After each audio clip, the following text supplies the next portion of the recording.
Okay. Hello, everyone. All right. We're going to go ahead and get started here. Thanks so much to everyone for joining us today.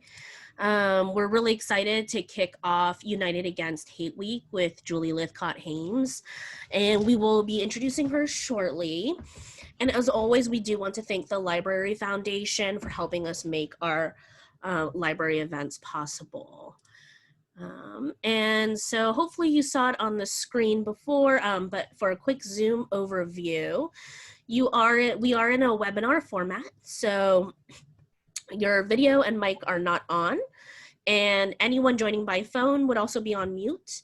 The chat is currently open. Make sure you do select all panelists and attendees from the drop-down on the bottom right side in order to chat with everyone. And we've got Megan in the chat there who will help insert resources and links. We do ask that you be respectful to our speakers and each other.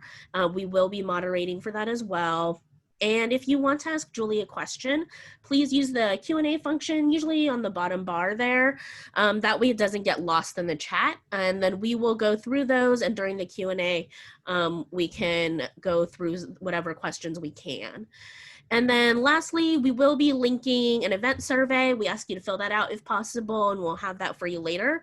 And this just helps us as a library know how we can assist you, especially when we're in these virtual environments. And Jenny will be over on our Facebook live stream, and she will be helping out with the chat there. Okay, so I am going to pass the mic on to Mayor Emily Beach of our city of Burlingame for some short remarks. I thank you so much, Elaine. And, you know, before I just welcome everybody to United Against Hate Week, on behalf of our city council and our entire city team, I want to start with a huge thank you. And that really goes out to the United Against Hate committee that worked so hard to put on this event and events all week long. It's really been an amazing effort led by our library staff team, our equity team. If I start naming names, I'm going to forget some people, but our library staff, our amazing recreation team. We had community volunteers that were involved in this effort that spanned from public schools, private schools, elementary schools, high schools, parent groups, faith organizations. It really was an incredibly diverse group that met weekly for the better part of 2 months to pull this programming together. So huge thanks. And also a shout out to my colleague, Councilmember Donna Colson, who 1 year ago, when she was mayor, she brought this regional event called United Against Hate to Burlingame and really inspired other communities to start working on it as well. And so this is our version 2.0, and we really hope that you enjoy the programming of this week. A little bit about what this means for our community before we get started with this program.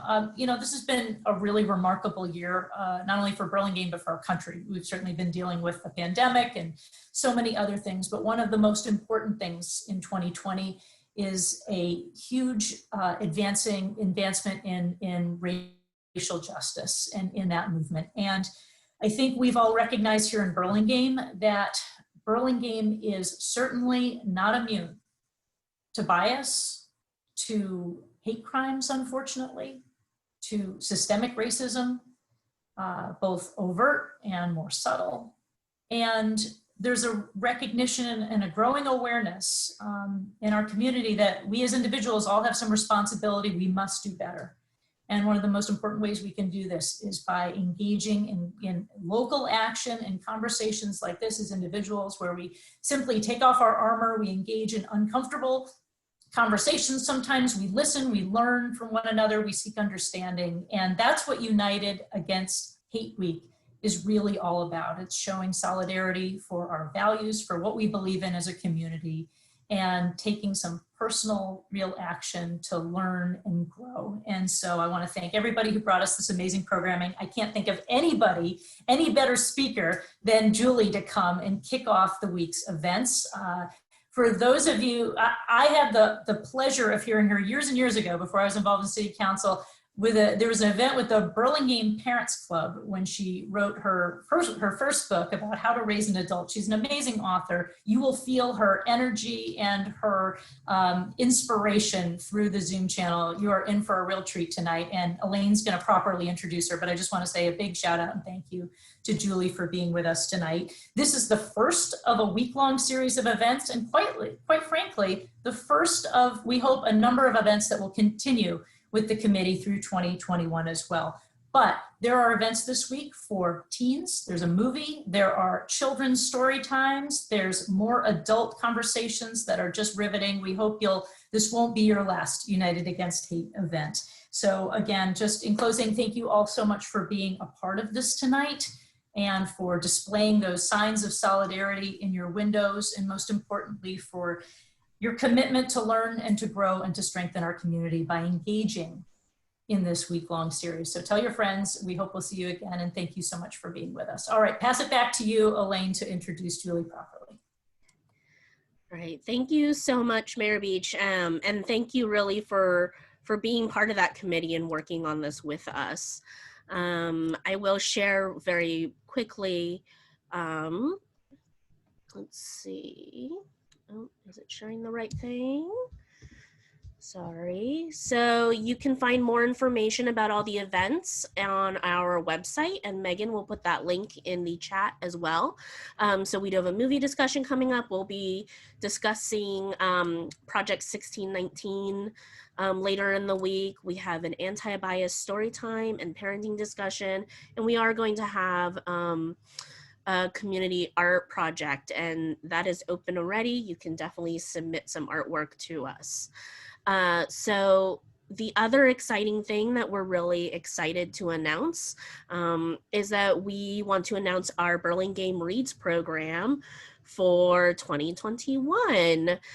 So for the past 2 years, we've done these community reads events sponsored by the California Center for the Book, which is an initiative of the California State Library. So next year, our Burlingame Reads title is going to be Parable of the Sower by Octavia Butler, and it will be supplemented with Emergent Strategy by Adrienne Marie Brown, which actually looks to Octavia Butler and other activists for ways we can make sure that we are caring for our community. And this will kind of drive discussions around environmental justice, equity, and community care. So we will have more information coming out about the book giveaway, resources and events and all of that coming out in the next few months. And we'll have a community partner working with us as well. All right, so let's go ahead and get really to the main event here, which is Julie Lythcott-Haims. So I'm really honored to introduce Julie. Julie Lythcott-Haims believes in humans and is deeply interested in what gets in our way. She is the New York Times bestselling author of How to Raise an Adult, which is this one right here. And her TED Talk on the subject has more than 5 million views. And in 2020, she became a regular contributor with CBS This Morning on parenting. Her second book is this one here, the award-winning prose poetry memoir, Real American. It's beautiful and amazing. It illustrates her experience as a Black and biracial person in white spaces. It was this book that actually allowed me to meet Julie, and for which she actually spoke at our library a couple years ago, and we were so honored that she would actually come back to us again. And then her third book is coming out in April, and that is Your Turn, How to Be an Adult. For young adults, probably myself included, honestly, because who doesn't need more on that? She's former corporate lawyer, former Stanford dean, serves on the board of Common Sense Media, which many of us are familiar with, on the advisory board of leanin.org, former board member at the Foundation for College Education, Global Citizen Year, the Writers Grotto, and Challenge Success. And she lets me bother her every once in a while, for which I apologize. And so we're so delighted to have her here with us. Please join me in welcoming Julie. And again, if you have any questions, put them in the chat or the Q&A. Elaine, you're so lovely. Thank you so much for inviting me back to the Burlingame Library. you've been such a supporter of my work, and I just really cherish the connection that we have. And, you know, I live down the road, a couple towns down the road in Palo Alto, but whenever Burlingame asks me to come do anything, I'm going to come do it, because I've just been met with such a sense of warmth and community and support whenever I come north. So it's great to be here virtually, sadly, not in person, but together apart, we're fighting this thing. And one day things will allow us to reconvene as, you know, in person again, but not yet. So thanks for deciding to spend your Tuesday night with me, everyone. I also want to thank Mayor Emily Beach for being here. It's great to have your support for this event. And I know Brad McCulley is here, city librarian, and everyone who had anything to do with United Against Hate Week happening in Burlingame. Just awesome that you're doing this, and I'm really honored to get to be a part of it. You know, I want us to just start by asking, what does hate mean? When we talk about being united against hate, what do we mean by that? I think we think hate is the KKK marching through the streets of your town, or some awful violent thing happening to somebody on the basis of their immutable identity, like race, but maybe religion or sexual orientation, et cetera, all the ways in which we can be marginalized and harmed. And that's hate. That's like hate with a KKK hood on it. That's like hate with a capital H. But I think hate also exists in these small moments where no one's going to call the police, nobody's going to get hurt physically, but these small moments where we really behave cruelly toward someone who's in a different group than us. And, you know, I think we're here in United Against Hate to identify those things. Yeah, we want to be against the evil stuff that we think of as capital H hate, but there's kind of lowercase hate that can lurk within many of our minds and hearts. And I'm certainly interested in kind of unearthing that stuff and looking at it and talking it through and getting rid of it. Because I think when we can make change at the level of my heart and your heart, that's how we make America a better place. I guess what I'm saying here is my theory of change, my theory of how to make things better, is at the level of individuals connecting with one another. So here you are on a Tuesday night, you decide to spend it with me in this event. And there's a reason for that. I don't know what it is. I hope you're curious about what it is. I want you to be curious about what it is. What drew you to this event? What are you hoping to get out of it? What matters to you around this issue? I'm going to try to connect with you through this webcam. I wish I could see you. Because I think that our ability to connect with one another thoughtfully, lovingly, kindly, respectfully is how we make our community better and our America better. A lot of other people's theory of change is, you know, change the policies, elect the right people, donate to the right causes. I agree that all of those things are important. I'm just saying that my work is really at this individual level, one-on-one, small group, you know, just how can we just be humans with one another and treat one another humanely? And I think the answer to that, how can we, is by daring to be vulnerable, by daring to share with each other some of our own experiences.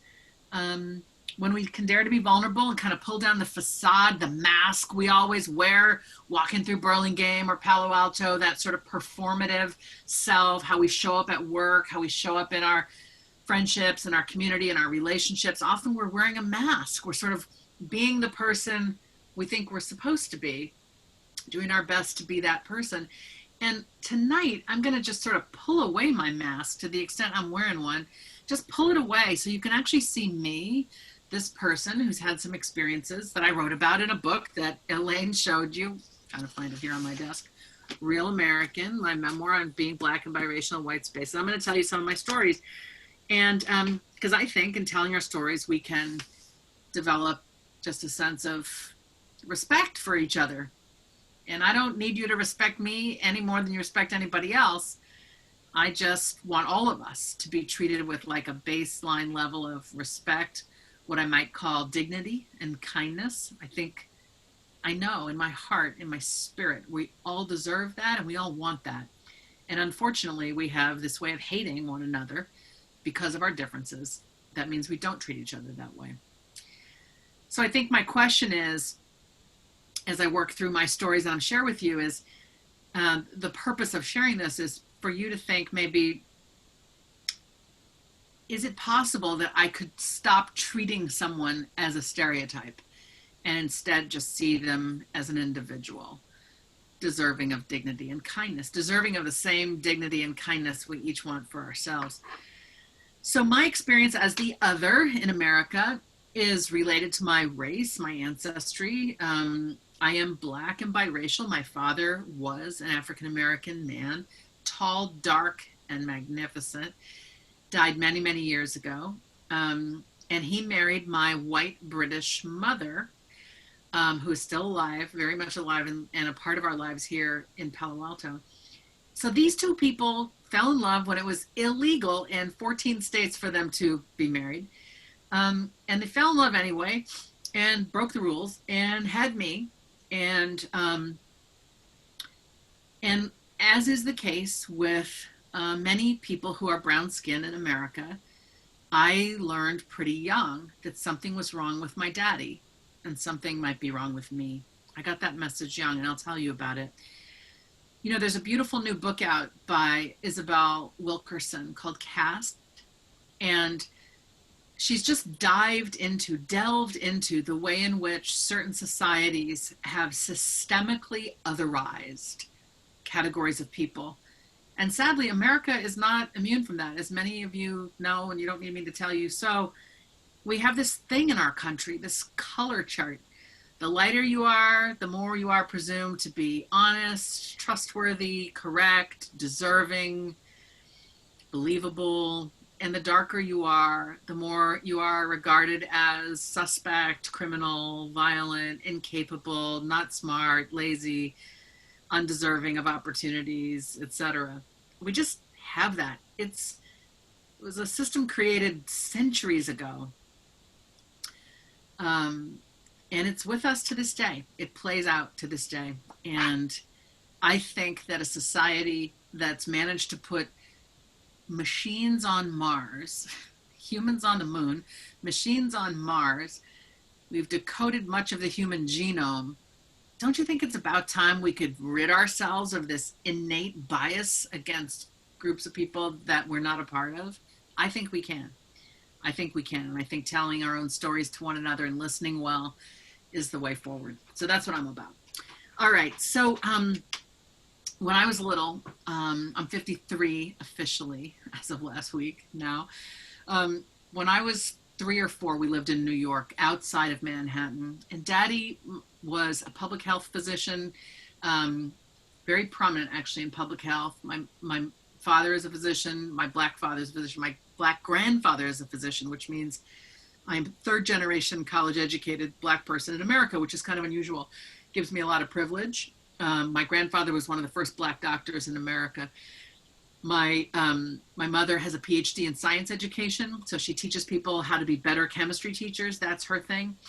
So I come from this woman who cares about science, this man who cares about public health. You can see how the present moment must be driving me and my family crazy around this pandemic and a refusal to adhere to public health dictates. But anyway, I'm born to these two people who are raising me middle class. We have the privilege that comes from my parents' educational attainment and the work that they do. And I'm pointing out my privilege because I'm not here to tell you I have suffered, or really struggled very much as a Black person. I am privileged. I'm highly educated. I've had excellent opportunities. And yet racism has been there at every turn. And that's what my book is about the ways in which hatred towards somebody like me hit me, landed, kind of distorted my sense of self, harmed me. And, I'm here because to try to help people unpack this. And so we stop doing it to one another. So my stuff is around race, but we otherize people, we marginalize people for all kinds of reasons of immutable identity. I've named some already: religion, ancestry, language of origin, socioeconomic status, gender presentation, sexual orientation, all kinds of reasons, right? So as I speak, you may not be Black and biracial, but you may have other reasons why you have been made to feel disrespected or hated or demeaned. And I hope you feel seen in some of the stories I tell. So when I was little, we lived across the Hudson from Manhattan, and Daddy traveled constantly for his work in public health. And he was 50 when I was born, so he's now like 53, 54, my age now. And traveled all the time, but occasionally, you know, when he wasn't busy, he called me old sport. He'd say, old sport, jump in the car, we're gonna go to the hardware store. And it was the 70s, so I'm jumping probably in the front seat, no seat belt, right? Remember those days, if you're old enough to remember those days. And we'd go into town, and I'd be walking down the sidewalk holding my magnificent daddy's hand. And he was like a grandfather to me in his age. And he loved me unconditionally. I just felt it with every glance that he landed on my face. I could just feel the love. So I would proudly be walking next to my very tall daddy, and who, as I said, was quite dark, like skin the color of a brownie, okay, dark brown. And I learned at about 3 or 4 that something was wrong with Daddy. I'd be holding his hand, walking down this sidewalk in our town, and occasionally a white person would walk toward him and just stare at him with such a hateful sneer. It frightened me. And I would squeeze Daddy's hand and look up at him for reassurance, and he would never look down at me. He would just purse his lips, keep his eyes focused straight ahead, and keep walking. And I couldn't have called it racism then. But over the months and years, as I saw these stares more and more, and my mother didn't get those looks, I began to appreciate, oh, something's wrong with Daddy, and maybe something's wrong with me too. And that's when my innocence as a child really began to fall away. And I began to appreciate that I'm a member of a group that is considered problematic to some. Let me pause here and say, stuff may come up for you as I tell my stories. Please know that I'm not talking about you. When I talk about the white racist sneer that I saw, I'm not talking about you. I can't even see you. I do not know who is here. And so I'm not judging you. I'm not trying to point a finger at you. I'm just telling you what I experienced. I want you to be curious about what comes up for you, what comes up in your body in response to my stories. You may feel a kind of, solidarity, like I've had that happen too, or you may feel like, wow, that really bothers me, or I can't believe she's saying that, or I don't see it that way, or she shouldn't be talking about that. I don't know what's going to come up for you, but it's valid. Whatever comes up for you is valid. I want you to notice it, maybe take note of it. This may form a question when we get to that part of the presentation, the program, or maybe you just take this question off into your evening and into tomorrow and into conversations with loved ones, because what our bodies are showing us is sort of the ache or the discontent or the concern. That's kind of where the work gets done around being united against hate and figuring out our own role in that and what we want to do about it. So be curious about your own response to what I'm saying. Okay, so at age 3 or 4, I get the message that something's wrong with Daddy and probably with me too on the basis of our skin color. We moved from New York to Wisconsin, Madison, Wisconsin, where I do 3rd and 4th grade. Then we moved to DC. President Carter has just been elected. He's chosen my father to be Assistant Surgeon General for the United States and Head of Public Health for the United States. And we're going to live in Northern Virginia, and I'm starting 5th grade, and I'm in a predominantly white elementary school. And my best friend, Susie, got pulled into the gifted and talented group, but I didn't. And I thought to myself, now what is wrong here? Because Susie was smart, but she wasn't smarter than me. I knew that, as we do, right? So I came home and I said to my mom, hey, there's this cool thing called Gifted and Talented. It was new in my school, I think. And it's projects and puzzles, and Susie gets to do them, but I don't. And my mother said, well, that doesn't seem right. Let me go talk to your teacher. So she comes in and talks to my 5th grade teacher, Mr. Pulansky. But Pulansky was not persuaded that this child belonged in this gifted program.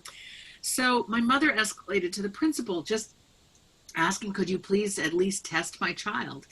And so they brought in someone from the district and gave me an IQ test, and it was cool puzzles, which I enjoyed doing, and they mailed the results to our house. Well, the envelope came, which I saw. Mom didn't realize I was watching when she opened it up and read the results. And then she sort of squirreled the letter away in a drawer.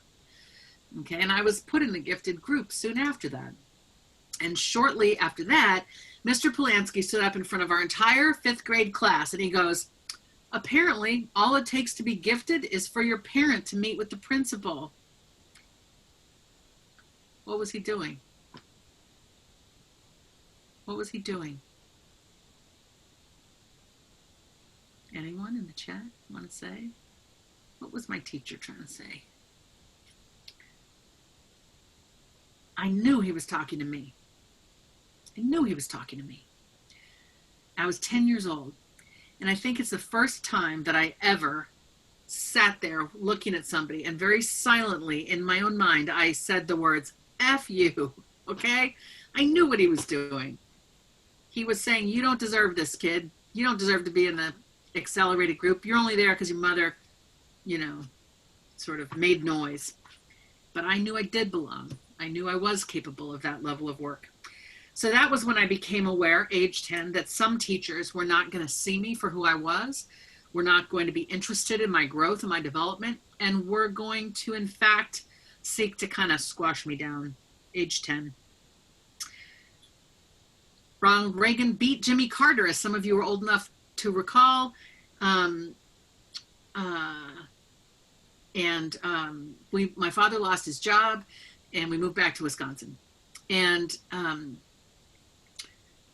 I'm going to a high school now, 1,200 kids, and it's an all-white high school, okay? It's, by all white, I mean 2 Jewish families, us, and everyone else was white.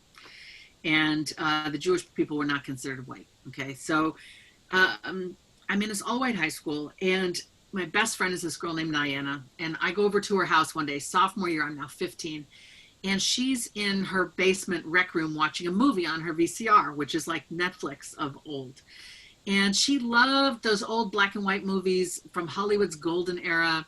She's now watching a movie called Gone with the Wind, which is about the South during the Civil War from the perspective of Southern plantation owners. And she's just like this in front of the TV. And I'm over here and I say, hi. And she says, hi. And then just back to this. And she sighs like a Southern belle. And she says, wouldn't it have been great to have lived back then? And I go, no. And she says, why not? And I go, because I would have been a slave. And she says, oh, but I mean, if you weren't black. And I say, but I am black.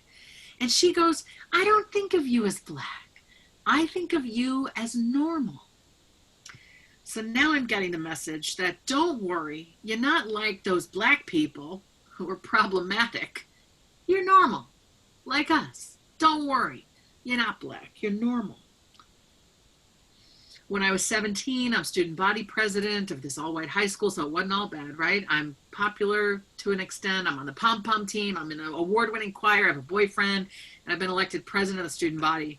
And on my 17th birthday in November of my senior year, when I've dressed the part of the 17-year-old coming into herself, and I'm just feeling good, I'm feeling proud, my best friend made me this beautiful locker sign that she's taped to my 5-foot-tall locker. And on it are just images she's cut out from magazines and words she's cut out, you know, just to celebrate me, like a nice sort of thing that girls did for each other, at least back then.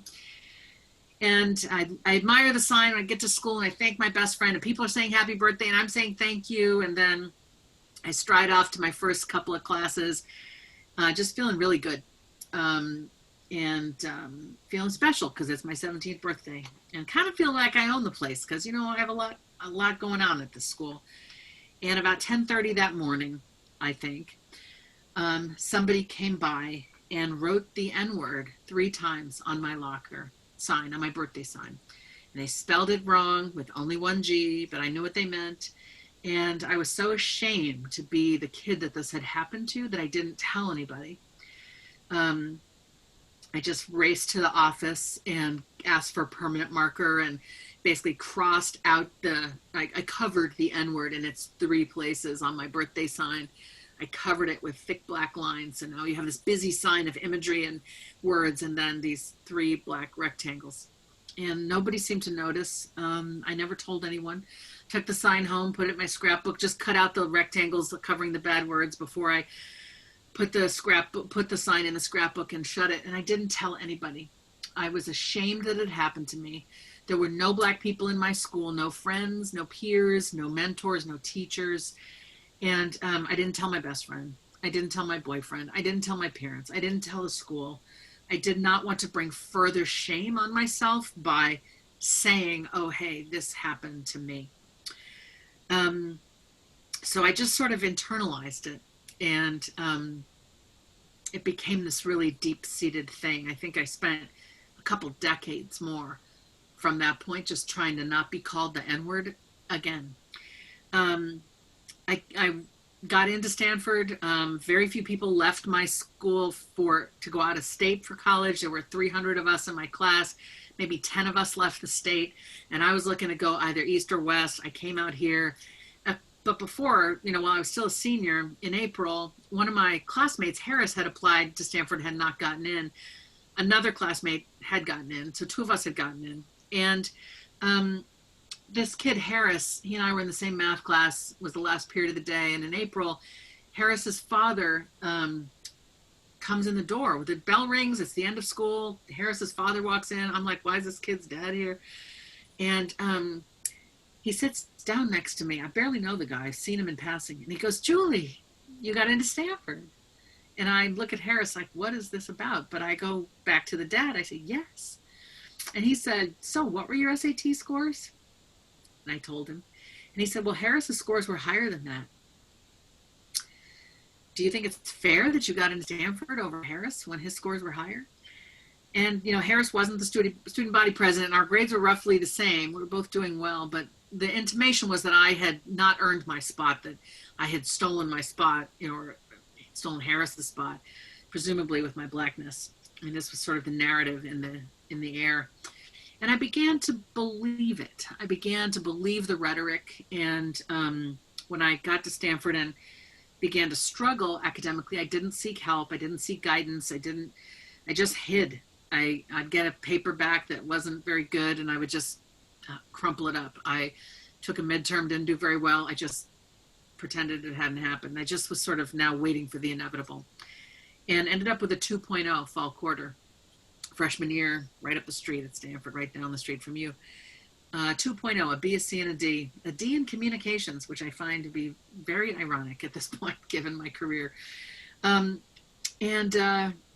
I didn't tell anybody. So the grades come in the mail, and I open them, and I just, don't know what to do.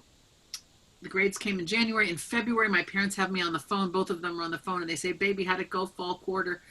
And I start to cry, and I tell them how poorly I'd done, and I feel so ashamed, like I've let them down. And, I've got all these generations of people on whose shoulders I stand, and I've let them down. And I know that's, this sort of highly privileged, highly educated family I come from. I know if I was first generation college student, I would have also felt like I was letting down my people who had so many hopes pinned on my being successful in college. So my parents are wonderful. They reassure me that they love me, and they say, why don't you go to that nice advising office we heard so much about when we dropped you off for orientation. So I go and make an appointment. They want to know, what are you taking and why? And, how do you take lecture notes, and how do you do the reading, and how do you prepare for papers and tests?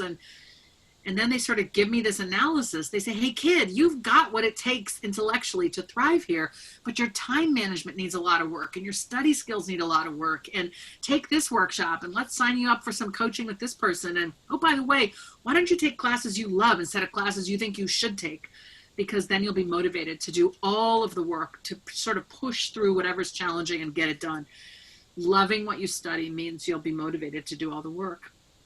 And so I find myself in a civil rights and civil liberties class taught by Jim Steyer, who is the founder of Common Sense Media. Many of us know his organization. Many of us know Jim. I'm on his board now. It's a political science class on civil rights and civil liberties. And there are 200 kids in the class, and I'm loving this class. This will be the reason I go to law school one day. And I'm doing all the reading. I'm doing the extra optional reading. I'm going to office hours. I have set up a study group in my dorm with other kids taking this class. Like, I am I'm exhibiting the behaviors that will contribute to my success in the class. And at one point, Jim asked this really tough question. This is maybe now May of my freshman year. And when he asked this question, I'm like, oh yeah, I'm so glad he's asking this question, because I'm so eager to hear this question discussed, because I love this. I saw it in the reading. I was like, this doesn't make sense. Oh, what about this? It conflicts with that. And I'm looking around like, let's get this conversation going, people. But nobody's raising their hand. 200 kids, none of them raising their hand. I mean, I want to speak, but I'm not going to speak. Do you know why? Do you know why? Well, first, I'd never raised my hand at Stanford. Just terrified. And two, I don't want to be wrong, by which I mean I can't bear the thought of being black and wrong. Because by now I have learned that if a white person fails or does something silly, nobody says all white people can't do that thing. But if a black person fails or does something silly, a lot of white people say, oh, they can't do that. They can't. So I know if I raise my hand as a black kid and I'm wrong or say something foolish or just off the mark, I will be bringing down all the other black kids in the class. Like, they're all going to be holding their breath, hoping I say something good instead of something that will turn out to be further proof of the stereotype. Okay? So I'm afraid to speak. But Jim Steyer can tell I want to speak. So he looks at me like this. Like, urging me to, he's kind of nudging me with his face. So I look at him and he looks back at me and nods. And so I start to speak and I start to answer his really complicated question. And then he folds his arms and he leans back on one foot and he starts going like this to me, nodding his head at me. What is he doing? What is he doing? Can you tell? Somebody pop it in the chat. What's he doing? Encouraging, hopefully. Yeah. My professor is saying, I see you, kid, and what you are saying is worthwhile. Okay, he's telling all of these other 200 kids, Julie Lythcott is worth listening to. And what do you suppose they do? Well, they take out, this was before laptops, so they take out their pencils and pens, and they're trying to write down what I'm saying as I keep speaking. Okay, they're like looking at each other's notes. What did she say? What did she say? And I call this my starting line, the starting line of my efforts to try to be better than white people think a black person can be. A race that I will run and try to win for the next 20 years. So I had the N-word written on my locker. Didn't tell anybody then. I didn't tell anybody till I was 44, okay? It happened when I was 17. Didn't talk about it until I was 44. I was told I didn't earn my spot at Stanford. I was so afraid to speak up in college because of that sort of weight of all the stereotype. I would go to the Stanford shopping center and be followed by store clerks, who would sort of often ask me rudely, can I help you? Fast forwarding, I become a corporate lawyer. I become a dean and senior administrator at Stanford. And, so here I am now, an important role on my campus. We're having a big event, a big celebration of some kind, and very important people have been invited to it. And I'm kind of near the entrance to the event, and this very wealthy female donor just walks in, takes her coat off without even making eye contact with me. She just drops her coat on me as if I am the coat rack. And this is one of those little subtle things. You're like, well, did she really mean it? Well, these things just tend not to happen to white folks in the workplace. But a brown person is presumed to be there to be of service, there in some kind of support or subservient role. And I have had those things happen. As I rose in the ranks, I still was often knocked down just at the knees. Something like that would happen. It's hard to, you don't even know how to pull anyone aside and say, did you see what just happened? Because a lot of people don't even notice it happening. They're like, oh, don't take it so personally. Don't make it about race. When you've had these things happen over and over again in life, you realize, okay, it's in that category of things. And our job is to not let it get to us. I used to have big curly hair. I've cut it since I've aged, but it used to be down to here, these coils. And I'm showing you my hair because my colleagues in the workplace, when I wear my hair down, I had these bouncy ringlets. I had this white female colleague who would just come up like, oh, your hair, it's so amazing. And she'd just come up to me and sort of tousle it like a beach ball. And I would back away and say, like, don't do that. Please don't do that. That's like a thing I would say to her. It's a thing that white women do. Please don't. Don't pet me like I'm a zoo animal. And then my response was regarded as inappropriate, too emotional, too defensive, right? These kinds of things happen to us. I went to a fundraiser for Palo Alto school district for my local school my kids attended. And it was just a murder mystery party in somebody's backyard. And I was signed up to help at the party, serve the food, replenish the food and drinks, and make sure everyone's having a good time. It wasn't at my house. I was just trying to do my part to support the effort.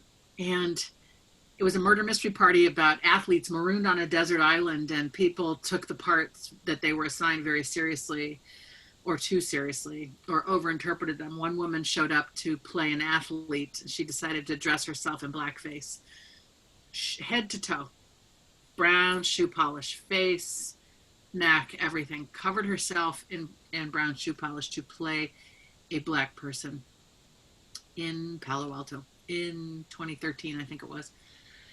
And all the other white folks just laughed and laughed and laughed. And I felt sick to my stomach, and I grabbed my husband's hand and we just left.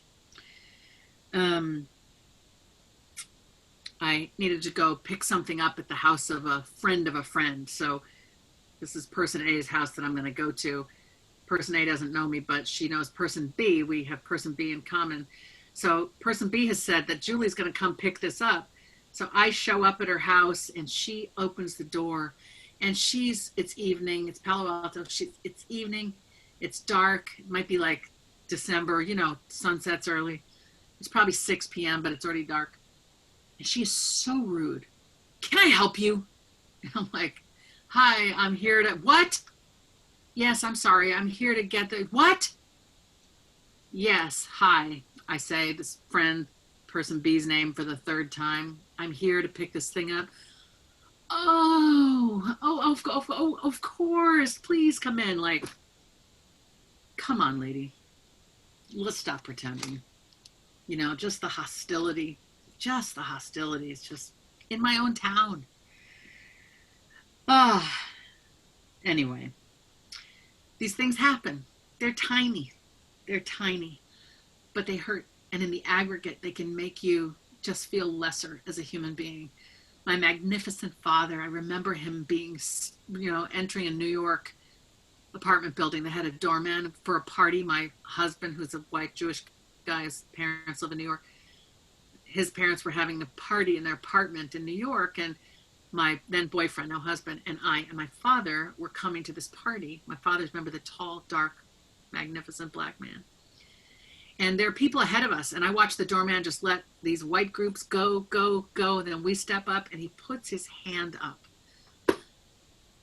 to my wonderful father, as if to say, oh no, Negro, you can't just come up into this building. It was so demeaning to see my father treated that way. And my boyfriend took one look at the doorman and said, no, we're going in, and just walked up. People, I like to hold doors for people. I'm kind. I like to do that. Many of you are too. I'm always holding doors. I'll hold doors. I just hope you will say thank you instead of presuming that you don't need to say thank you. Anyone who holds a door should be told thank you, even if they work for you, even if they work for someone else. That doesn't matter. People should be thanked. And here I am, I'm not got an outfit on that says I work here. I'm just holding the door. People, white folks, will just walk through as if my job is to make their way easier. There's research that says that white women in particular expect everybody else to step off the sidewalk for them. In the modern now era, experiments have been done. Who parts for whom? There's research that shows that white women just keep on walking, expect everybody else. This goes back decades to when that was legislated by law in the South. In terms of blacks and whites, it still happens today in our town, in our California, everywhere. This presumption that some people are here to serve others, that some people are beneath others. And, we shouldn't do that. So as I've said, my story is not about suffering. I am very privileged. These small slights, though, they do add up, and they can eat away at us. What I know for sure about all of us here tonight, about everyone listening, and about myself, is that we simply want to be treated with dignity and kindness. We simply want to be treated with dignity and kindness. Most of us don't want more than everybody else. We don't think we're better than everybody else. We just want to be treated with baseline dignity and kindness. So as we head into the Q&A, I want you to ask yourself, what assumptions might you be making about the worth of other humans that you interact with at school, in your workplace, in your community, in the stores, in your neighborhood, on the streets? What kinds of assumptions are you making that you're probably not even aware of? I think the opposite of hate is not lack of hate. I think the opposite of hate is love. What is keeping you, what is keeping me, what's keeping any of us from loving our fellow humans? Why are we letting these stereotypes that the media and society implanted in our minds, why are we letting them govern how we treat one another? And what are we going to do about it? That's what it means to be united against hate. So my two questions for you, and I know you have questions for me, my two questions for you are, do you see brown-skinned people as fully human? And I know you're going, yes, of course, I'm here at the United Against Hate event. Of course, I see brown-skinned people as fully human, Julie. And I'm going to say, okay, let me push on that. If you think you have that value, that brown-skinned people are fully human, how does that value show up in your life? You think you hold this value dear, great. How does it show up in your choices, your actions, your decisions? Put differently, if you have kids and somebody was to come by and knock on the front door, taking a survey and said, hello, do your parents regard brown-skinned people as fully human? What would your children say? And what would they point to as the evidence either way? If you're a teacher and somebody asks your students, does teacher so-and-so regard brown-skinned people as fully human? What would your students say? And again, what would they point to as evidence either way? So that's my first question. Do you see brown-skinned people as fully human? If so, how do you know? How does it show? And question number two, what are you doing to make your world kinder and safer for brown-skinned people? When I say your world, I mean Burlingame. I mean your neighborhood, your school, your workplace, your community, our Bay Area, our California, our America. What are you doing to dismantle this thing called hate that results in harm and violence and horror and is just often resulting in someone feeling demeaned? What are you doing about it? What do you want to do about it? I think you do want to do something about it because that's why you're here. So I'm going to end there. Thank you for listening. And now I'm happy to take whatever questions are on your mind.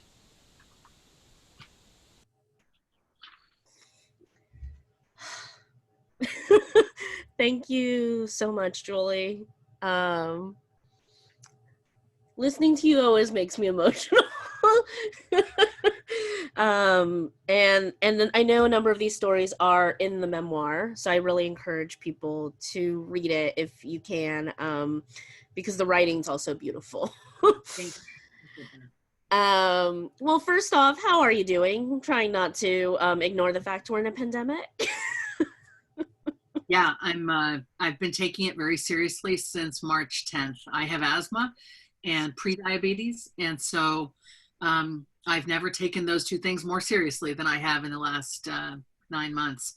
I've worn a mask always. I hardly leave my house. I'm privileged in that I can do my work from my laptop in my little, she shed out here in my backyard. So I'm waiting for the vaccine, and really sad about the inequities in our community and society that have just, been illuminated by this virus. Yeah, absolutely. I have to say I laughed a little bit when you were talking about like masks, and I was like, face mask. It was hard. It's hard for us to separate those words now, I think, a little bit. Right. So there's so many things I want to discuss. I think one thing, because basically you're talking about all these events where, maybe that's not, when people are like, oh, there's no hate. It's, you're like, well, no, these are all things that happen. And, we think of Dr. Ibram X. Kendi's new book, How to Be an Anti-Racist. I believe you had an event with him. Yep. And,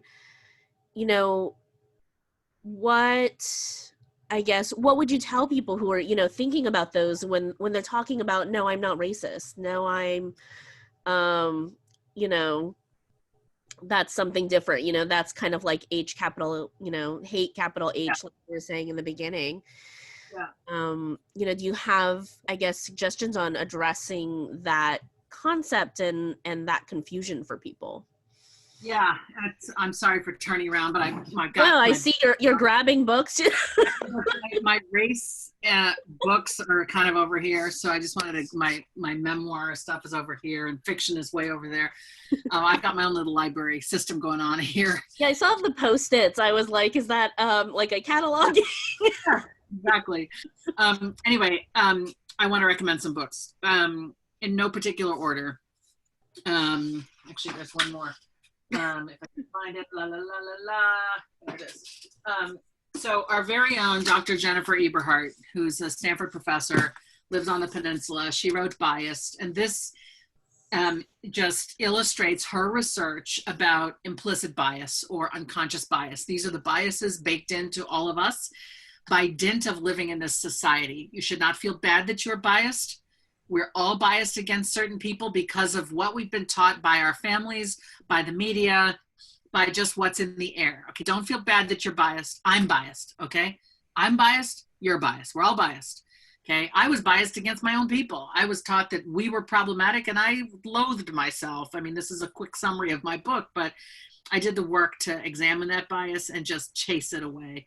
And you can do that too. It's about slowing your thinking down and not letting the stereotype dictate how you behave toward yourself or toward others. It's actually interrogating the stereotype and saying, hey, let me not stereotype this person because of how they look. Let me treat them like they're my best friend or like they're my child or like they're me. Anyway, Jennifer Eberhardt's book is a wonderful illustration of the research, just study after study after study about the fact that unconscious bias exists. So if you're interested in that, read that. If you want to do something about unconscious bias, I think a better book for that is by Dolly Chugh. It's called The Person You Mean to Be, How Good People Fight Bias. So these two sort of go together. This one has more research, and this one is more what you can do. For example, to become, not to just believe in anti-racism, but to be a builder of anti-racism. Actions you can take, things you can say, ways to change up your way of being. So I recommend both of these. If you are somebody who's like, I don't think I'm racist. I don't get this white privilege thing. I've earned everything I've gotten. I don't have that privilege. I didn't do slavery. Like, I'm not responsible. Of course you're not responsible for slavery. Nobody alive today is, but this sort of preference for whiteness, this presumption of whiteness being, it is sort of a good thing. It's like whiteness is a passport that opens doors. And to learn about that, I would encourage you to read these two books by Debbie Irving. Waking Up White is a wonderful unpacking through like 50 short stories, not stories, but vignettes from her life of like, oh, okay. She kind of comes to this slow realization of the effect of whiteness as a privilege in her life. And it's really well done. A white woman writing for white people. This is So You Want to Talk About Race by Ijoma Oluo. And this is written by a Black woman, sort of similar in that it's like, okay, let's break it down and let's talk about what it is. These are just both terrific. If you are privileged and you'd like to learn about what it's like for poor and working class women of color, who really are in so many ways on the front lines of, right there, the service workers in COVID, and they're the frontline workers with our kids and often single moms. Like this book, Hood Feminism by Mickey Kendall, I had the privilege of reviewing it for the Washington Post in March, I think. Hood Feminism, Notes from the Women That a Movement Forgot. It kind of talks about how mainstream feminism, quote unquote, it's about leaning in and getting to the boardroom and getting to be the CEO. But what about the women who are, on food stamps and who are just trying to get vegetables in a food desert, and who might have to turn to sex work in order to just, pay the bills? And so this is a lovely, if you're not working class or poor, this is a wonderful portal into life for folks who are in that socioeconomic band. And then finally, Don't Label Me by Irshad Manji. It's Don't Label Me, an incredible conversation for divided times. She has founded the Moral Courage Project, where she teaches high schoolers and college kids how to have the tough conversations across differences. And I think there's probably nobody better at that than Irshad. So those are some books that you can read or, borrow from the library and read. Amazing. Thank you. And Megan's been awesome putting all those links in. I'm glad. I bought all of those for the library, so we've got them. All right, so there's a few questions. I'm going to try to combine some of them. There's definitely some overlap. So, before we officially started here, we quickly discussed a little bit of my own issues, struggling with how to fight talk of hate, how to fight talk of stereotypes. And that this also occurs within communities of color, that we're pitting, Black, Indigenous, and people of color against each other. How do we confront that? Do we confront that? Do we need to be the people to confront that, especially if it is also a person of color, educating, say, somebody who is white or somebody who is more privileged? Is that on us to do it? How do we deal with that? How do we get people to think about it? Well, it's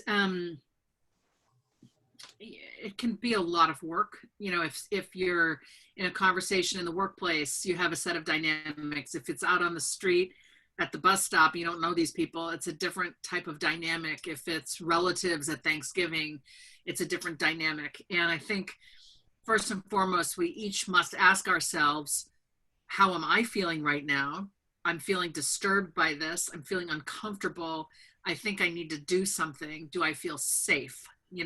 Is this a moment where I am going to step forward and try to right this wrong or try to address the situation? I think first and foremost, it's, am I safe? Do I want to, am I capable of being the person who wants to make a difference in this circumstance? Interrogating what the self needs is, I think, the first thing. Unless somebody is being harmed physically, then I think you go into your Good Samaritan, I've got to do something. I'm not going to be a bystander mode if somebody's being harmed. I heard this great example, or I posted on Facebook years ago, but someone just reposted it or brought it back up to the top 2 days ago. A Muslim woman was being harassed in a subway by somebody who didn't like Muslims. And this woman, so woman A is being harassed. Woman B says, "Oh, hey, Michelle, is that you?" She doesn't know her, but she's just saying I see you. I'm not going to let this happen. So starts to walk toward her. "Hey, Michelle, how you doing?" And then person A, whose name was not Michelle, was like, "Oh, hey, Kendra." And person B was not Kendra, but she knew what was going on. She's like, this woman is reaching out to me. She's making me not anonymous.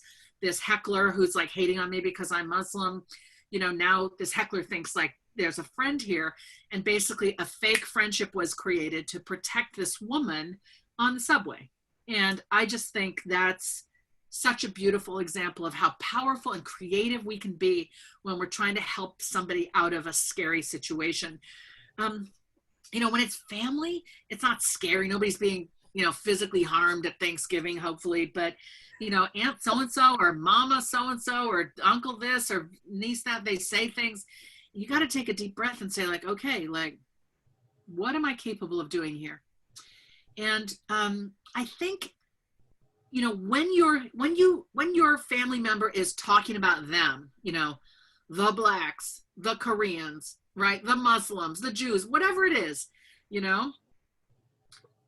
if you yourself have a loved, are in love with or have close friendships with somebody in that group, summon your love for that person and let it fuel you. And so you can say, hey, grandma, that really hurts my heart because I love somebody in that group you're talking about. And I'd really like to understand more about where you're coming from because I really don't see it that way at all. And asking them courteously, humbly, respectfully, like, I'd love to understand where you're coming from because I don't agree with it, but I love you and I know you love, you're trying to find some common ground. But you're also trying to stand up for this group of people who are being demeaned by your grandma or whomever it is.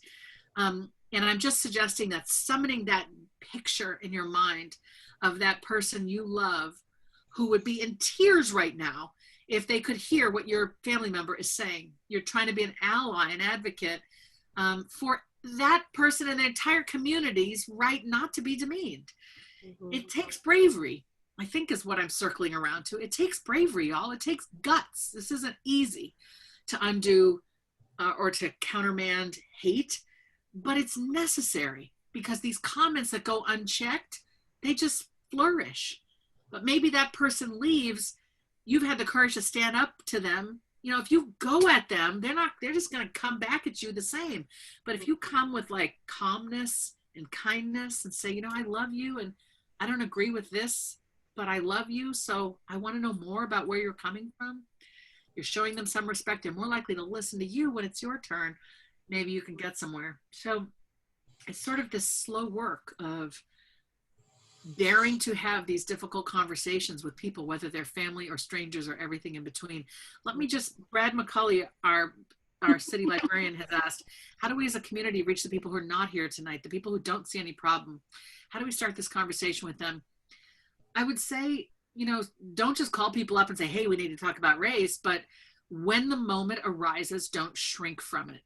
When the joke is made or when the comment is said, like, why are we always talking about race or these people talking about privilege?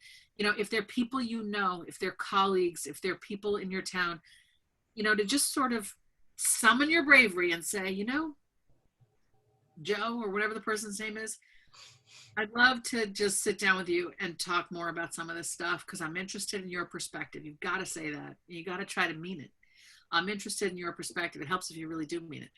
And then enter with that respect and that humility, listening, and then you get your turn to say what you think. It's just related to what we've been talking about, which is why I wanted to call out Brad's question. Yeah, yeah, that's how we do it. One conversation at a time. Yeah. And I mean, it's unfortunate that so often it does fall on the group that is already underrepresented or lesser heard. And the burnout, I'm sure, is very real.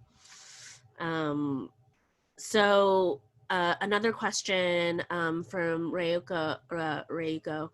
I'm curious how Julie feels about the terms people of color or women of color, worrying that they don't fully illuminate the full narrative of being Black in America, and I would add also being Indigenous in America. So how do non-Black people of color best support collective work to fight hate? Hi, Reiko. I know Reiko. Oh. Nice to see you on the screen. Two questions here. How do I feel about the terms people of color or women of color not fully illuminating the narrative? I appreciate the fairly recent effort to use the term BIPOC, Black, Indigenous, people of color, to carve out Black and Indigenous people as not just subsumed in that group. I appreciate it because it's hard for people to talk about Blackness, okay? Even tonight, I have said, do you see brown-skinned people? I didn't say Black people. And I did that. I softened my language a little bit with you. And I don't know why I did, frankly. Usually I say, do you see Black people as fully human? I think I was trying to be more inclusive of Indian people and Pakistani people and Latinos and Native. Okay, so it's because not just Black folks who are mistreated on the basis of our skin color. but we are often erased in the conversation. I've seen this happen with my book. A lot of people want to say, Julie is a biracial person and this is her story. And I'm like, actually, I identify as Black, and it's easier for people to say, oh, we have a biracial story, instead of like, this is a story about that examines Blackness. Blackness is the invention of white people trying to, have a class of people they could subjugate. And it needs to be talked about, and we need to be seen. Now, that said, I am a very privileged Black person. I'm upper middle class. I have very light skin. I'm highly educated. So I'm very aware that I have not had the traditional stereotypical Black experience in America. Langston Hughes has this beautiful poem that has the narrator saying, my life ain't been no crystal stair. Life has not been easy. It's not a crystal staircase. And I look at that poem and I think, you know what? My life has kind of been a crystal stair. It kind of has been. So I'm very aware. I try not to appropriate the Black experience and call it my own. I've lived a life in white spaces, and I've been privileged, and I've dealt with a certain type of racism there, but it's not the same as many Black people experience in this country. So I think we just, it comes down to knowing what your own individual experience is and is not. Owning the privilege that you do have, speaking with humility and respect when you're trying to join a conversation that is, mostly about people not like you. No oppression Olympics. No oppression Olympics. And how do non-Black people of color best support our collective work to fight hate? I mean, I think it's when the terrible thing happens, to the Black people, first of all, it's solidarity with your Black friends. It's texts and tweets and DMs and emails and calls that say, I just want you to know I'm thinking about you. When the next Black Lives Matter incident happens, pay attention to your Black friends. You don't have to say like, how are you? Are you okay? Because that puts work on us, but just say, hey, I'm thinking of you. I know. You can say, I saw the news and you're on my mind. I hope you're all right. You don't need to reply. That's a loving thing to do.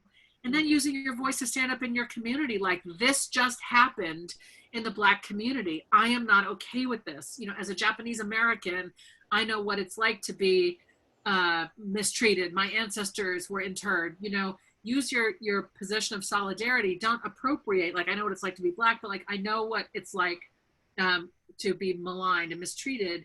And we have solidarity here. Speak up in the strength of your own narrative, draw the link to other people without appropriating their experience as your own. I think that's the way forward. Thank you. And there's one question which I think especially comes, from that context of a biracial family too. So if you are, a mother of brown children, or, your mother was British, you mentioned your husband is white Jewish, so in these environments, how do the parents then advocate, or, what is that, what is the best way to make sure that they are also fully understanding that experience that maybe their children are experiencing? If, sorry, I'm not phrasing that very well, but I'm hoping you kind of get it. So a couple thoughts, some hard and some easy. The hard thoughts are these. My parents erred in raising me in a predominantly white environment, particularly in my adolescence. It harmed me. It psychologically damaged me. I spent decades coming out from under that. Don't do that. Don't perpetuate that harm. Don't create that harm in your own family, by which I mean, if you are a family of color, you want to be living in a place that has other people like you. You want your kids to have peers who look like them. You want your kids to have mentors and teachers and coaches who look like them. And it may be that the big brave thing to do is to say, you know what, whatever town I'm living in, and this isn't about Burlingame or Palo Alto or anywhere, I would say this in whatever part of the country I was in, you have to look within and say, is this town, is this school district, are these independent schools, is this community nourishing of our family given who we are demographically? Because it is very hard to be the only Asian person, or the only Latino, or the only Black person, or the only Native person, or the only queer kid, right? Or the only gender non-binary kid. Like, to be the only is to lead a really rough adolescence. And if you have the wherewithal to look around and ask yourself that hard question and honor what your heart is telling you the answer is, Like what I mean is sometimes the best schools for a child have nothing to do with test scores. They're about how diverse is the school and will the child have peers and mentors? Because Black and brown children typically are not really seen in our possibilities in the classroom. And you want to have confidence that your kid is going to be fairly equitably educated and have the opportunity to thrive and shine. The easier thing, what do? You fill your home with literature and imagery and music and media that reflects a diversity of narratives. We're living in such an explosion of good television time. You know, gone are the days of terrible television. Television is back with a vengeance. You can see, you know, dramas and comedies, movies that celebrate people, that, you know, are rich with characters that are not stereotypical, you know, the stereotypical Black person, the stereotypical Indian person, right? Ask yourself, if you're not Asian, you know, why are the Asian folks crying when they see Crazy Rich Asians? Like, I went to the opening of Crazy Rich Asians, opening night. You know, the director's dad owns Chef Chu's Chinese restaurant down the street from me. We all go there. It's a big marquee banner, opening night. We go and get some food. We go to the theater in Mountain View. And I'm there with 14 women, maybe half of them are Asian American. And they are in tears. Mm-hmm. And I'm enjoying the movie. It's entertaining. And I'm like, my gosh, my friends are crying. And of course, it didn't take me long to equate Black Panther and Crazy Rich Asians. Like, these are both examples of narratives where people of color are playing almost all the roles. And we're not stereotypes. We're just getting to be rich, interesting characters, richly developed characters. So bring those diverse narratives into your home. Listen to podcasts narrated by people different than you. Read your children, when they're little, storybooks that have characters that are different looking than them. When they're older and you're talking about the news around the dinner table or some aspect of the news, you know, be someone who interrogates the news through the lens of how are marginalized people impacted. Like, you can say to your 12-year-old, you know, COVID, in April or May, we found out like more Black and brown people were dying of COVID. Mm-hmm. That's a wonderful opportunity to sit down with your family and say, let's talk about why this is, what's going on. You know, there's just the history of America embedded in the answer to that question. And the answer is not because they're lazy, right? Or they don't care about their health, you know? No. And so you can be interrogating the news through the lens of, you know, of what is this like for marginalized people. So there are easy ways to approach bringing kind of an embrace of diversity and inclusion of all people into your home. You can move your home to more diverse places. And regardless of whether you do that, you can be determined that the conversation, that the imagery in your home will reflect that value, that you really do care about the experience of all people and that you're working hard to better understand experiences that are not your own. Exactly. Namrata said, and now we have a Black Asian woman vice president. Yes, Kamala Harris. So many little brown-skinned girls, Black girls, stared at this image. You know, people took photos for Instagram, like their little girl was like, they're just like at the screen. Because it's like, somebody like me has just been elected. Wow, that's so special. It really does matter. Yeah. And it was so funny, even before you said it, I was thinking, oh, Crazy Rich Asians.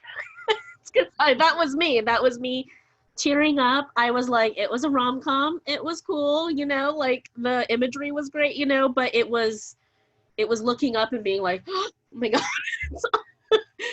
It's an entirely, you know, Asian cast. It's a rom-com, you know, it's not about like Japanese internment or right exactly Chinese railroad work, you know. It was that it's also just a story. Right, exactly. I was just gonna say something else. I lost it. It's my 53-year-old brain just anyway. That's my brain all the time. And then sorry, I got like two more questions. And this actually flowed really well from what you were saying as you were answering, you know, that question, was that Burlingame has a history of redlining. We were a sundown town, and that has an impact on the inclusivity, diversity, generational property ownership and wealth of the city when you're looking at property that's, $4 to $15 million these days. What can cities like Burlingame do to remedy this in the present day, even as its discriminatory policies fade away, but Yeah. effects remain? And I know we've done research on this, just as part of our equity group, and it Yeah. was only until very recently that some of those covenants were officially stricken. Yeah, I don't know the answer. I'm not a local elected official or policymaker, city manager, but I do know this. The greatest way in which wealth is transferred in our country is the intergenerational inheritance. So a parent leaves a house whose value has accrued to the next generation. And just going back only as far as World War II, even though Black men went and fought for the Allies against Hitler, etc., they came back, and the GI Bill, as we call it, we call American servicemen GIs. The GI Bill was offered to all returning veterans in theory. In practice, while white men were given opportunities to go to four-year colleges, the VA tended to steer Black men toward vocational schools. While white men were able to buy houses and finance the purchase with loans in certain neighborhoods that became the suburbs, many communities were redlined and Black people were kept out. This was sort of a conspiracy of bankers, lenders, and realtors.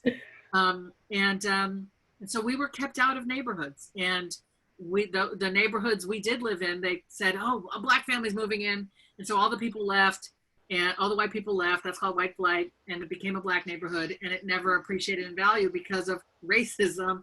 Mm-hmm. And this is why the wealth disparity and net worth between Black Americans and white Americans is a factor of 10, 15 times.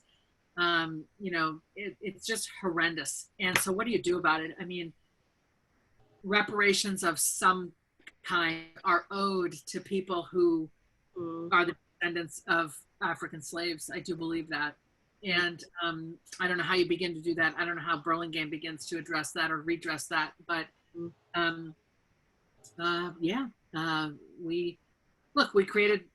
America created the biggest economy the world had ever known by stealing land and not paying labor. Well, if you don't have to pay for your goods and services and you just sell your products, of course you're going to have all of this profit. I mean, that's how America became America.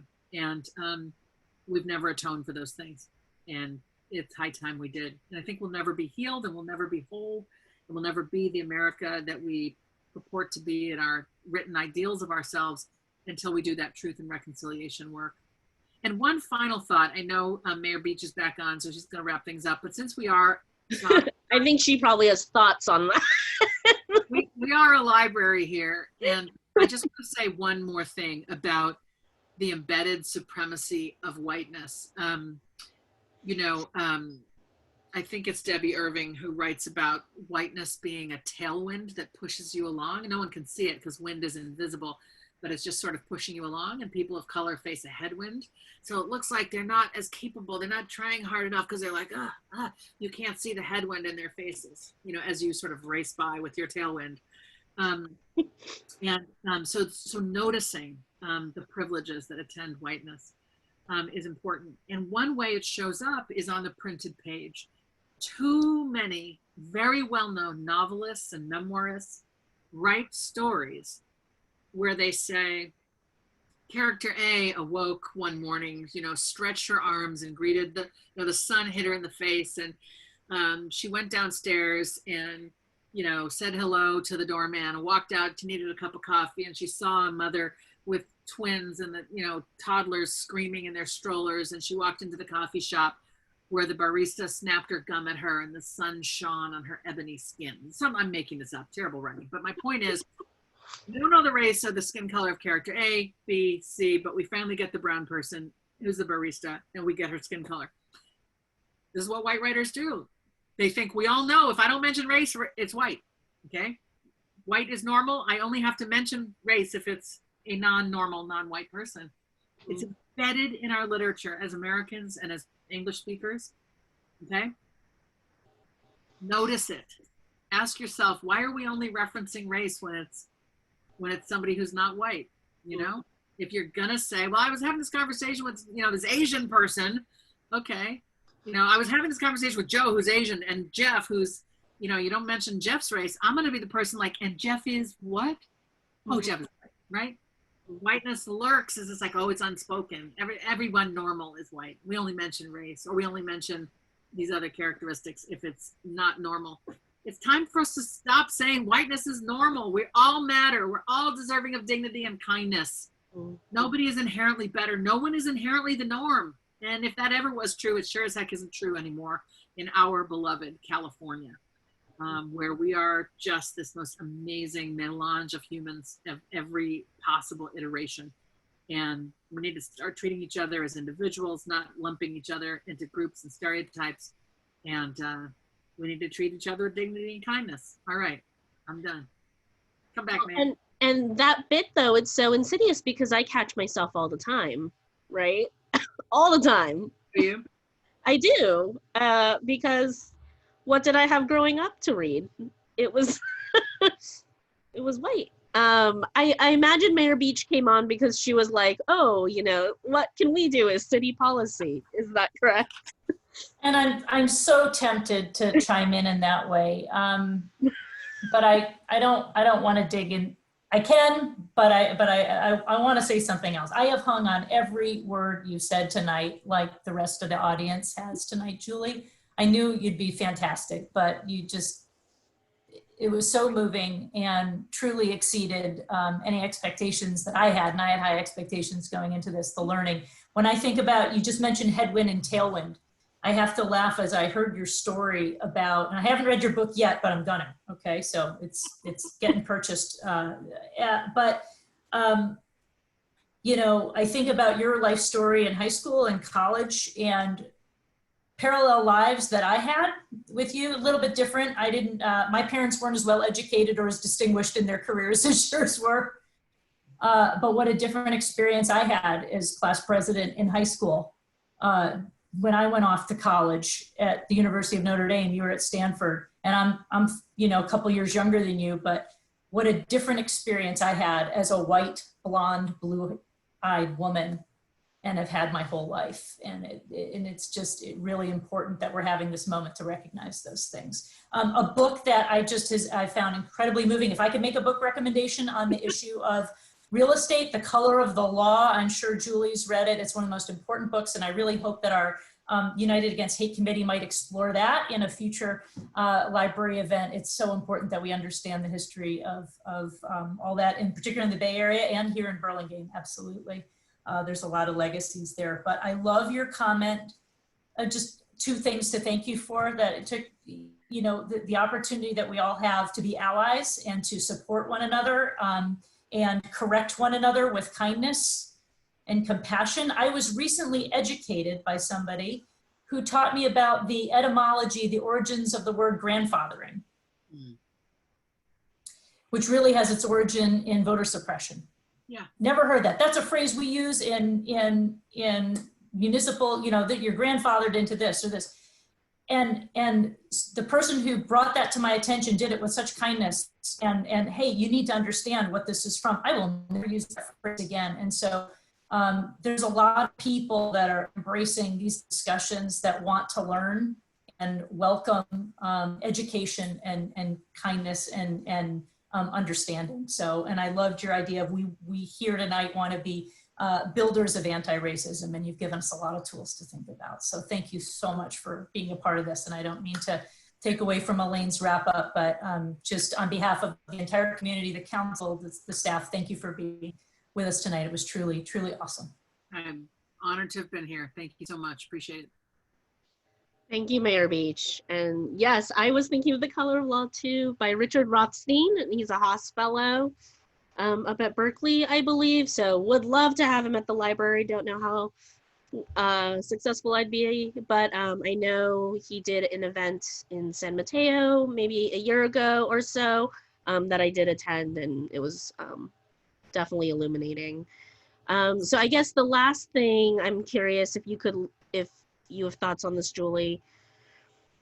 there's a couple of sides here. For those who really resonate with your stories of experiencing these, death by a thousand cuts, how do you find that support and strength then to move forward, or support from other community around you? And then for those who are scared of having that conversation, they feel awkward, they don't want to be called racist, they don't have that confidence, how do they build that up? Or how do they address that fear to actually then move forward? My source of strength is connections with other people of color or people in other ways marginalized who get it. It's just great to have a small group even of friends, or just a set of individuals you can call and say, you know what, I need to talk with you about this. Someone you can call who won't say, why are you making this about race? Get over it. Did it really happen that way? I have a friend who lives in Los Altos, a Black woman, and married to a white man. They have 4 children, and her son, who presents as a light-skinned Black person, presents to the world phenotypically. When he got his driver's license, she said he was pulled over 17 times in 18 months, just coming in and out of his own neighborhood.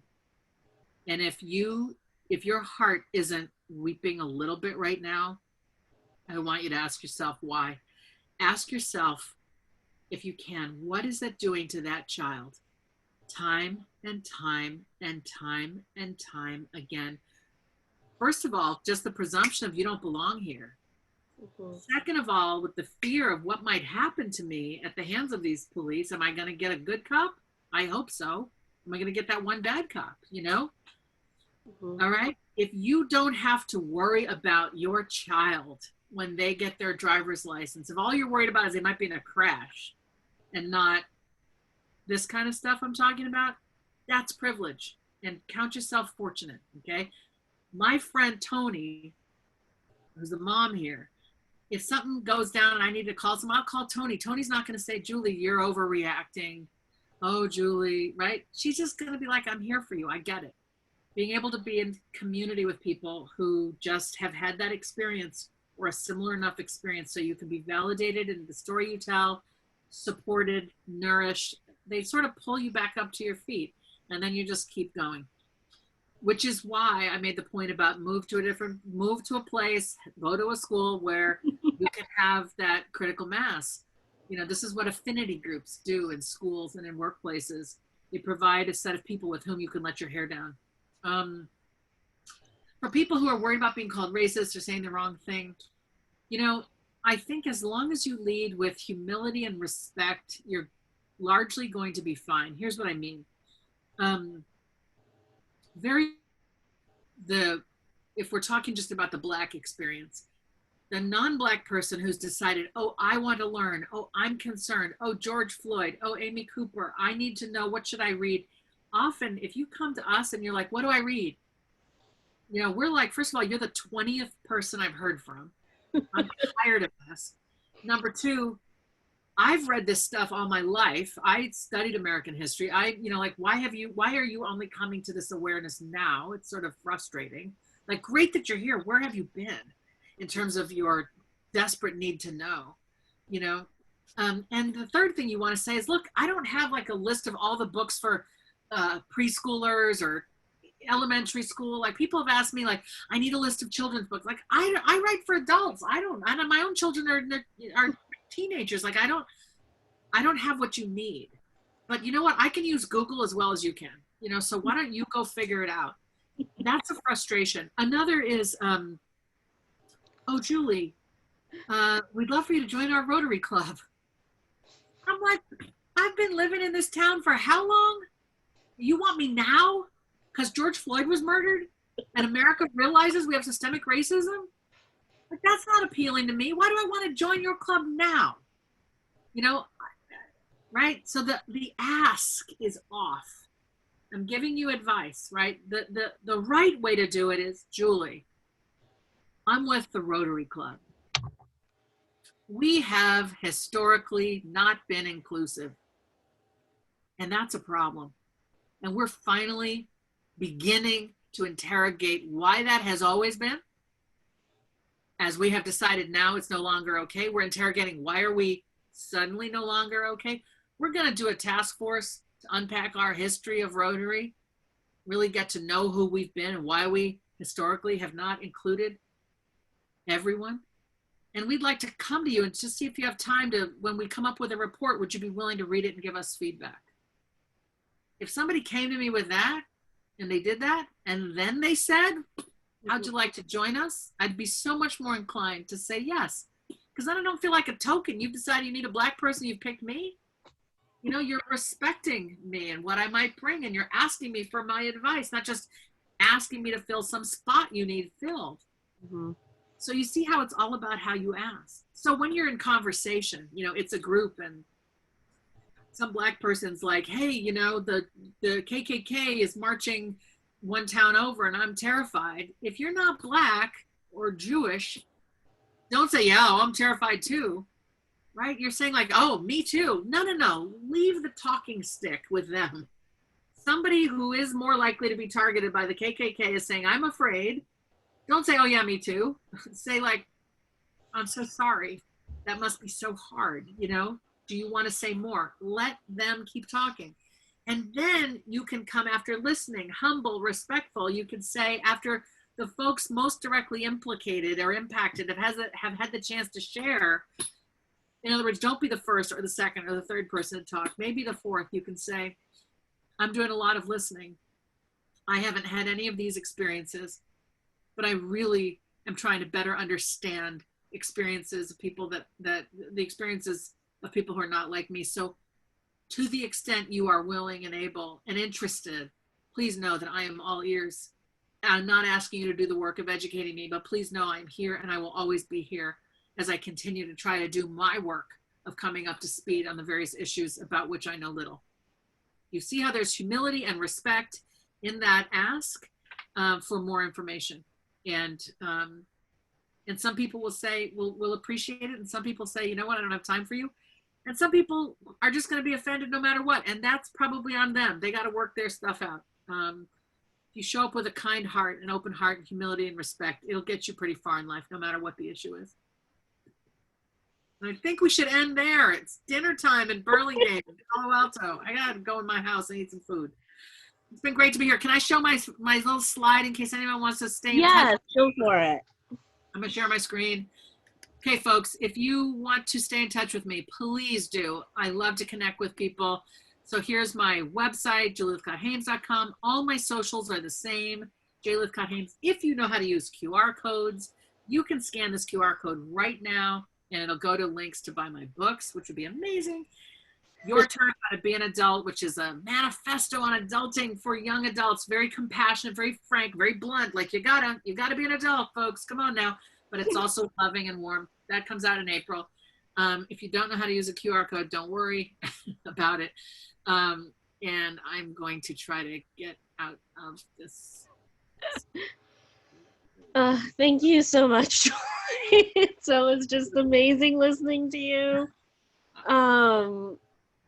And when people also ask you for books aside from Google, you can also tell them the library probably has a list. So we've got some lists on our website. We're going to put all these resources that have been mentioned by Julie and others on the website as well. People are asking about a recording. This is being recorded, so we will share that. And just, you know, a huge thank you to you and all of our attendees who have been really lovely in the chat and sharing their own, you know, thoughts and experiences. And if you can pre-order her book, you should. We're big on bookshop.org, support your local indie bookstore. So try to go through there if you can. All right, and yes, thank you so much to our mayor. Thank you to the whole UAH committee. And have a good night. Stay safe. Maybe have some treat to deal with all the emotions that we're processing. All right. Thank you. All right, y'all. Be well. Bye. Okay. Thank See you. Thank you, Julie. All right. Well, everyone. Have a great night. Take care, you too. Thanks again for having me. Bye, Lane. Bye, Mayor. Bye.